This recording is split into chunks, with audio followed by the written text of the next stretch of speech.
Good morning. Let me start by saying thank you to Ben Kinter and to the organizers for getting us here. It's a rare opportunity to take time out of the day-to-day and to be with a group of extraordinary people. For those of you who know Ashoka already, you probably know us as the organization who helped define the concept and build the first global community of social entrepreneurs. Social entrepreneurs are helping the world to solve its toughest problems, offering us the opportunity to see the world through a lens of solutions. Like business entrepreneurs, they see opportunity where others see failure, and they offer hope and change where others thought change was not possible.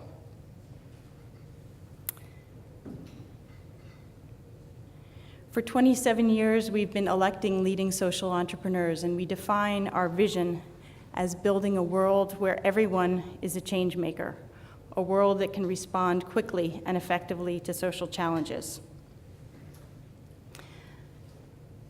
Social entrepreneurs are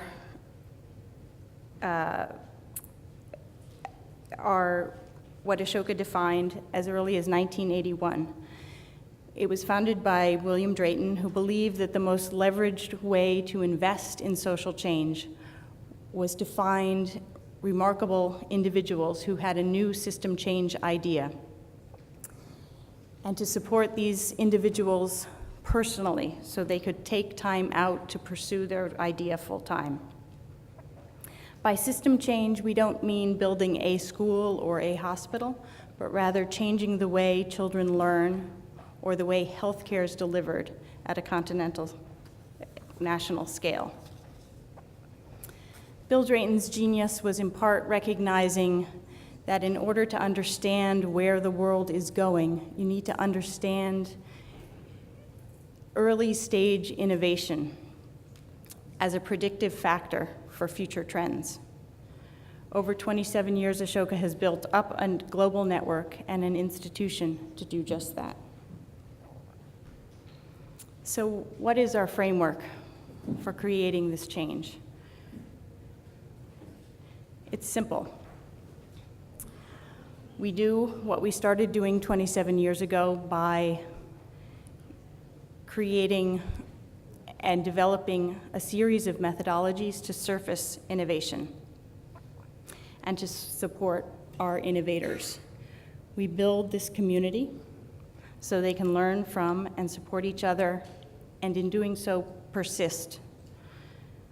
From this community and building this community, we now can recognize patterns because we have a critical mass of individuals who are working in healthcare, in human rights, in climate change.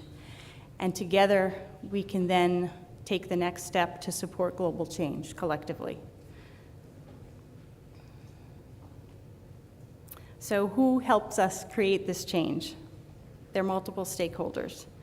It starts with our social entrepreneurs, our Ashoka Fellows, and I have a very brief video to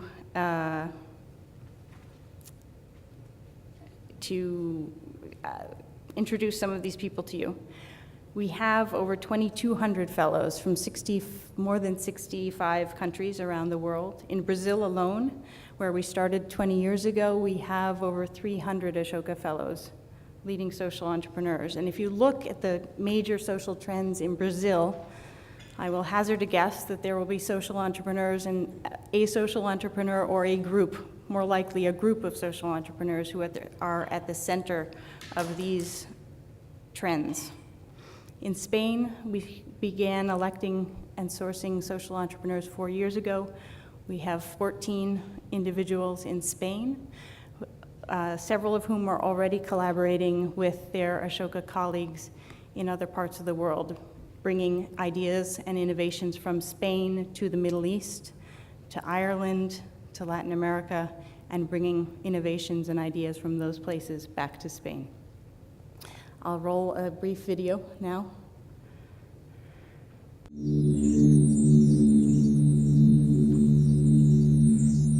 A leading social entrepreneur sees a new opportunity, figures it out, and then they start introducing it at the local level. That upsets the existing arrangements. It undermines the idea that things don't change. It's like plowing the earth. What we're looking for first, and very simply put, is this idea, together with this person, going to change the pattern in their field, education, human rights, whatever, on a roughly continental scale.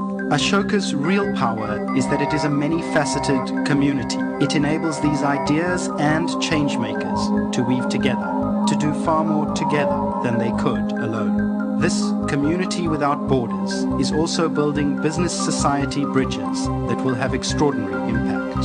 As community grows, change accelerates. We are fighting against centuries-old problem. Hundreds of thousands of children are used as slave laborers. They were considered and treated worse than animals. I realized that somebody has to take initiative. Somebody has to speak out. Each time I went to rescue children, it was really challenging. It was hard. 2 of my colleagues were shot dead. I was attacked several times. But we have to go and keep on rescuing those children. Each time I bring a child to a mother back home, each time I feel more strong. We have freed tens of thousands of child bonded laborers in past 20 years. I'm very confident that the slavery has to go in my lifetime. Satyarthi created the Rugmark label that identifies a rug as child labor free. Rugmark's impact on the carpet industry and beyond is global. Now, consumer products from clothing to athletic equipment have similar labels, seen as a marketing advantage.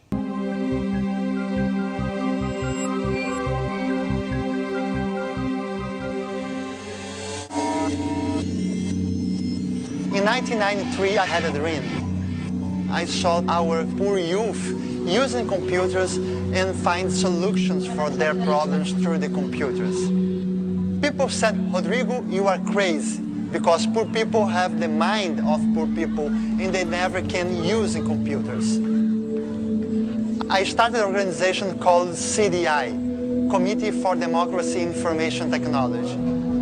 I created the first school inside a favela in a ghetto in Rio de Janeiro. We have partnerships with companies and international foundations.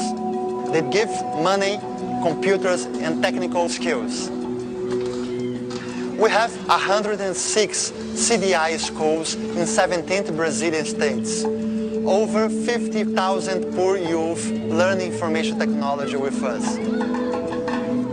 Our goal is to include poor youth in the digital era. We show another way of life. They don't need crime. They find jobs and they change their behavior. CDI is my passion. Every day I realize my dream. I love my work. Baggio developed partnerships with over 20 organizations, including Microsoft, AOL, IBM, and Unisys. His approach has been copied in 11 countries, changed 1.8 million lives, and it has been recommended by UNESCO as a model for other developing countries.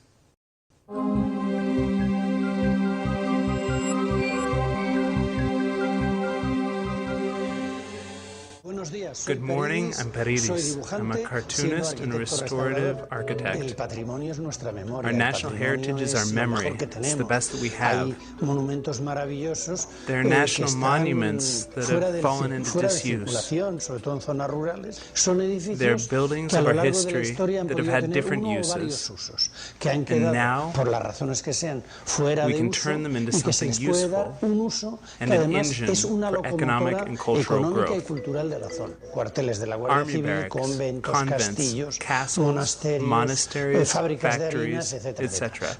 These old buildings already have spacious designs that enable them to be used as classrooms or workshops. The result is that we can give training and employment to hundreds or thousands or tens of thousands of children without having to build schools. We started with 5 schools and 700 participants in 1985. In 1986, Spain adopted it as a national program and presented it as a package to Brussels for funding. That way, after 4 or 5 years, we had 50,000 participants in the program and more than 1,000 workshops throughout Spain.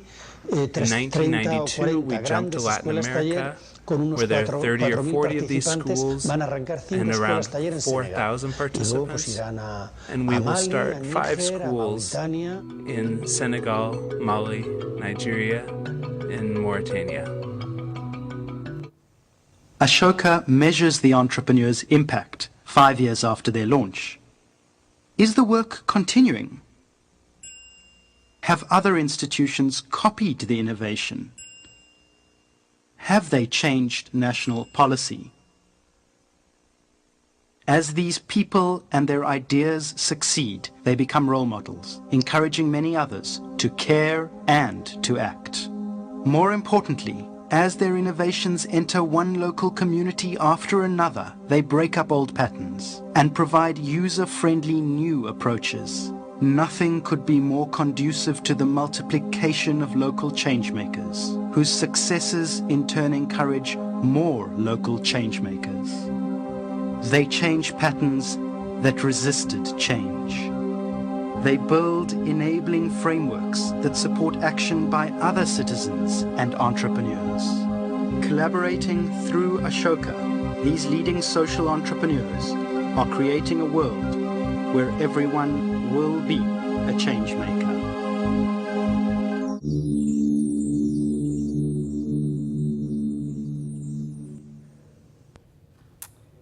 So I will just give you some images and a quick flash of a number of other individuals who are part of our network.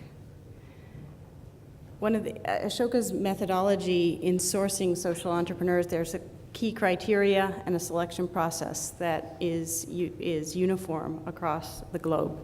And we've learned from that methodology, in part because it's a conversation. We don't ask for a pitch. It's a consultative conversation. And one of the patterns that we've recognized in rolling this methodology out across the world is that these people start making change when they're young. And so one of the next generation Ashoka programs, one of the several, where we are beginning to take the next step based on what we have learned over these 27 years about social innovation, is that we are finding ways to give opportunities to young people who have not had who otherwise would not have the opportunity to make change happen.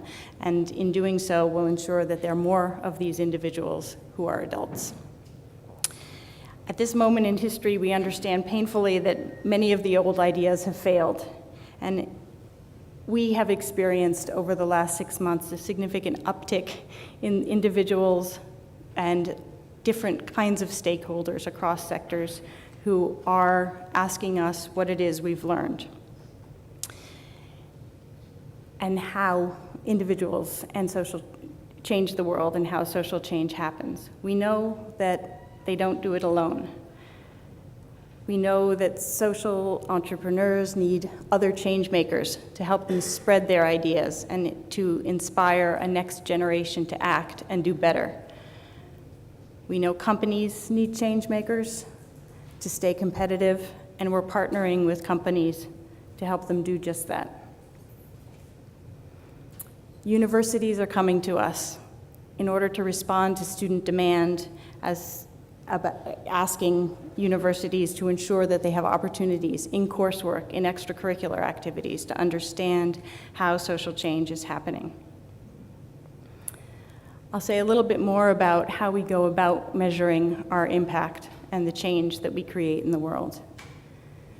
It's not easy. Social entrepreneurs are changing systems, so counting how many women or how many children individuals are serving doesn't tell the full story. We've developed a series of, number of proxy indicators, approximate indicators, to help us track this kind of change. We start with persistence.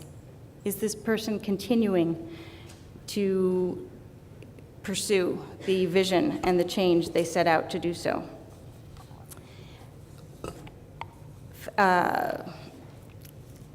In the US, people talk about 9 out of 10 small businesses failing within 3 years. After 5 years, 94% of our social entrepreneurs are still working to solve the problem they set out to. We track independent replication because we recognize that if the solutions in the world are ever going to outrun the problems, we need to share those solutions. Social entrepreneurs are not not owning ideas, protecting ideas to build a bigger bottom line. But they have to give those ideas away. So we're tracking independent replication, policy change, and influence. After 5 years, 54% of our fellows are affecting policy change. President Obama has recognized this. Governments around the world have taken up innovations that social entrepreneurs have surfaced. And in parts of the world where only the big capital is in governments in order to spread, we find that pattern significantly. So social entrepreneurs become ministers, or their programs are taken up by ministries to spread. The Office of Social Innovation in the Obama White House will be doing something similar, bringing government resources to bear to help spread social entrepreneurs' ideas. And we track leadership development because we know that in order to build an everyone a changemaker world, no one inspires others to act better than social entrepreneurs. The other key and critical stakeholder is our supporters, and there's some of you in the audience. We raise our budget every year. This year, that means $39 million. Investors who want to tip a field, a geography, a sector, get the benefit of our sourcing methodology and methodologies. We've surfaced several of them for different kinds of innovation in different fields and across the life cycle. Our partners also get the benefit of our global footprint, and they participate by sharing their expertise, by learning and becoming change makers in the process. We divide those investors into 4 general categories: corporate, organization, business entrepreneurs, individuals, foundations. We know a key factor for economic stimulus is entrepreneurship, because entrepreneurs are future-focused, because they create jobs, because they solve problems. We believe that the most significant historical event of our time is the emergence of social entrepreneurs, these extraordinary individuals who solve critical issues on a global scale from every area of human need. They inspire us to adopt, spread their innovations, demonstrating to all citizens that they too have the potential to be powerful change makers. Thank you. Thank you.